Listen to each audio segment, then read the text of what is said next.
کې د ګډه شم او دا خو زما حق نه دی چې زه د نرخځی شمه زه د اشتهار شم زه د لچه په هر ځای شمه او دا خو زما حق نه دی چې زه د نمایش وکړم او زه د پورووالی د سړي د هر خواهش وکړم او دغه زما حق نه دی سړو کې چې ورګډه شم دغه زما حق دی چې سړو نه زه په ډډه شم او دا د ښځې حق نه دی چې کور نه یې بهر کړه دا د ښځې حق دی چې جایداد کیسه ورکړه او څوک چې وایي داسې چې نه دا به نوکري کوي او دا به هم دکان ته ځي هم کار به د پټي کوي او دا به د سړو سره هم یو شانې سیالي کوي نو تا چېرته لیدلي چې غواګانو یې وي کړي دي تا چېرته لیدلي چې غواګانو یې وي کړي دي چا چېرته په میخو باندې هومرې ډېر راښکلي دي او داسې چې چا کړي نو چا ښه ورته ویلي دي داسې چې څوک وایي چې د ښځه د سړي په شان دغه سړی ښکاري ما تاسې د غویي په شان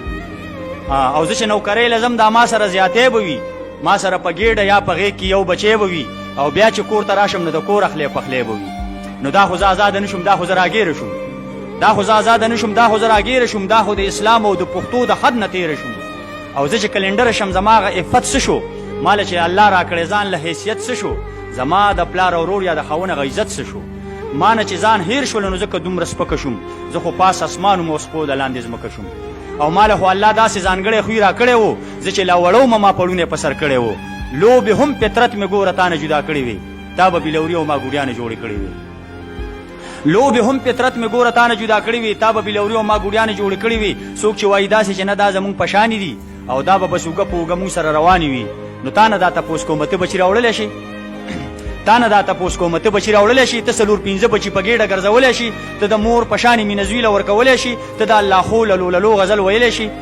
زه جدا جذبات لرم زه بیا احساسات لرم زه خو د خالد بچی یم زه ښکلي صفات لرم ما له خپل فطرت راکړئ ما سره انصاف وکړئ او دا که زما حق نه وي بیا خیر د اختلاف وکړئ او زه په نمونه کې ښکلې زنانه لرم زه خو صدیقه لرم زه خو فاطمه لرم او نظم په یورپ پسې بیا خو به بربنډه شم شپه ورځ به نه پېژنم هر وخت به په منډه شم او دا روشن خیالي رانه په زور باندې عزت اخلي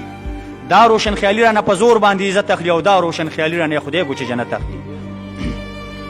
دا روشن خیالي رانه په زور باندې عزت اخلي او دا روشن خیالي رانه خدای ګو چې جنت اخلي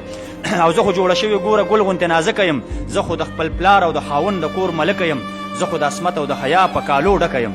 او زه مضبوط دلیل لرم ما سره قرآن شته ما سره نبي شته او ما سره فرمان شته زه تابعداري به د احزاب سوره نور کوم او دا زما دستور دی ژوند به دغسې ضرور کوم